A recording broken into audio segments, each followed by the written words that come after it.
Marx dizia que existe uma infraestrutura na sociedade que sustenta o resto do que nós chamamos da cultura de uma sociedade. Ele dizia que as relações econômicas é que determinavam a moral, determinavam as relações políticas, o direito de uma sociedade, o seu modelo de família, a religião, a estética com a arte, etc. Marx dizia o seguinte: existem a classe dos capitalistas e a classe dos proletários. Nós vamos promover o conflito entre eles e, derrubando o modelo capitalista de produção, cairá toda a cultura ocidental, isso é, a moral burguesa, a arte burguesa e assim sucessivamente.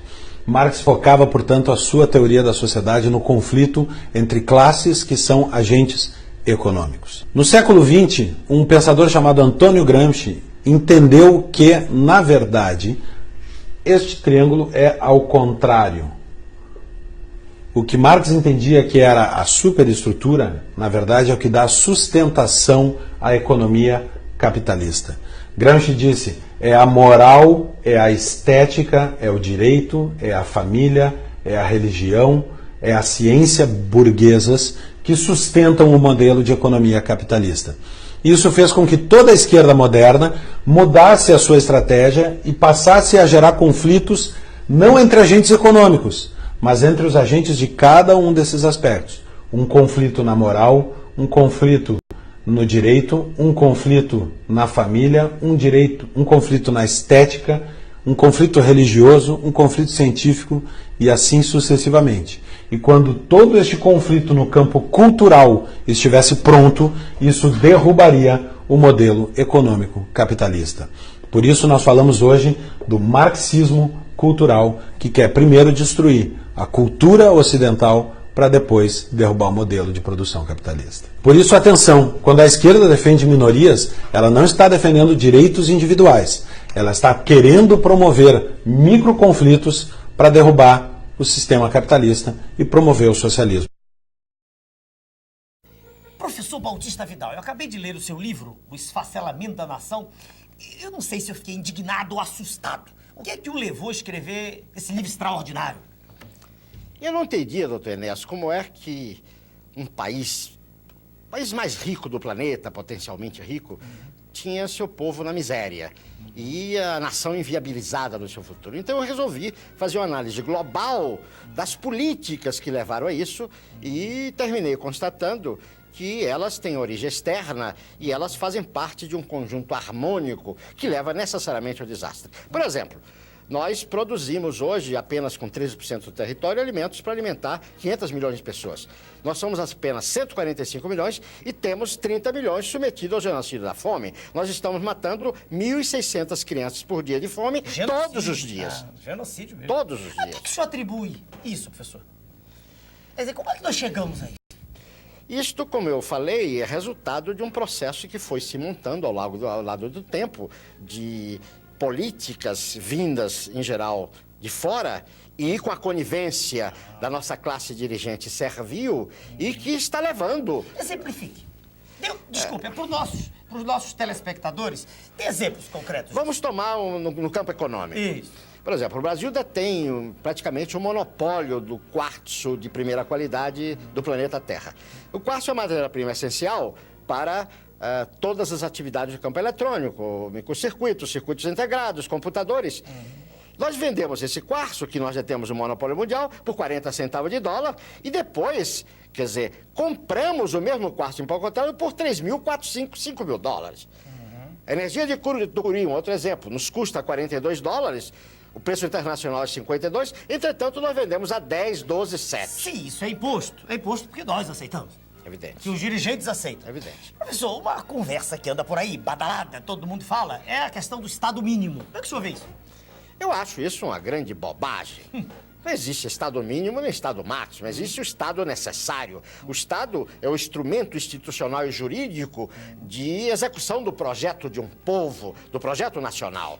Fale um pouquinho sobre isso, um projeto nacional. Projeto nacional é uma questão de atitude. Nós precisamos parar de dizer não à inflação, não à miséria, não à corrupção. Nós temos que dizer sim. sim ao pleno emprego, sim à produção das nossas riquezas, ao progresso da agricultura, da indústria, da educação, da tecnologia. O oposto que está aí, né, professor? Exatamente o oposto que está aí. Exatamente o oposto.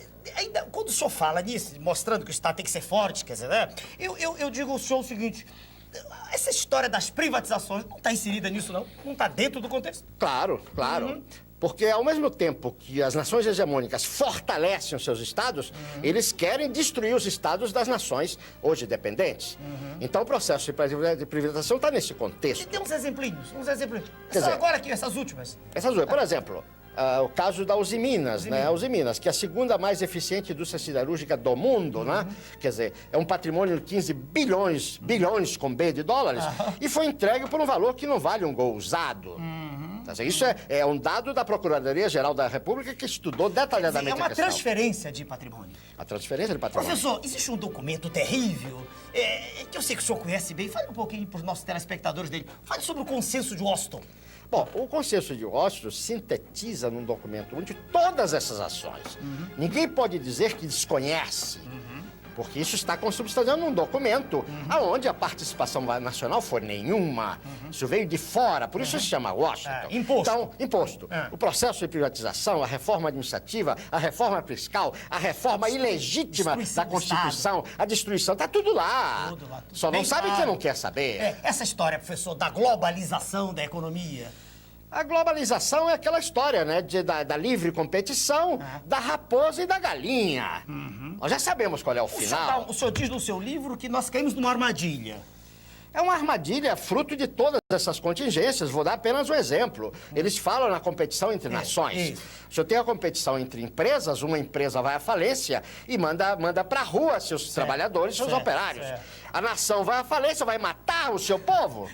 É o fim do humanismo. É o fim do homem, é o fim do humanismo, né? É o desastre total, o desastre total. Professor, a que é que o senhor atribui essa passividade da sociedade brasileira? Tudo sendo destruído, como diz aquele conhecido nosso, seu soberano, economia de cemitério, e a gente não vê uma manifestação gigantesca. A que é que o senhor atribui isso? O nosso povo é a grande vítima, não é verdade? Agora, o nosso povo tem uma máquina terrível, que é a mídia, que condiciona o seu pensamento. A mídia mente, a mídia, quer dizer, distorce, a mídia retira a nossa... Nós vamos entrar no primeiro mundo.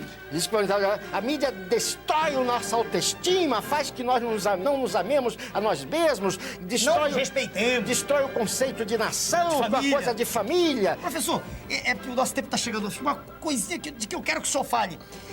Isso é irreversível ou é reversível, professor? Enéas, ou não, Esperança? Enquanto houver um brasileiro vivo, nós vamos lutar. E vamos fazer história. Essa questão do fim da história. Enquanto houver um brasileiro vivo, nós vamos lutar e vamos resgatar tudo isso. E vamos fazer da nossa terra o maior país do planeta. Vamos fazer a maior civilização que o homem já viu sobre a Terra. Professor, muito obrigado pela sua presença no nosso programa.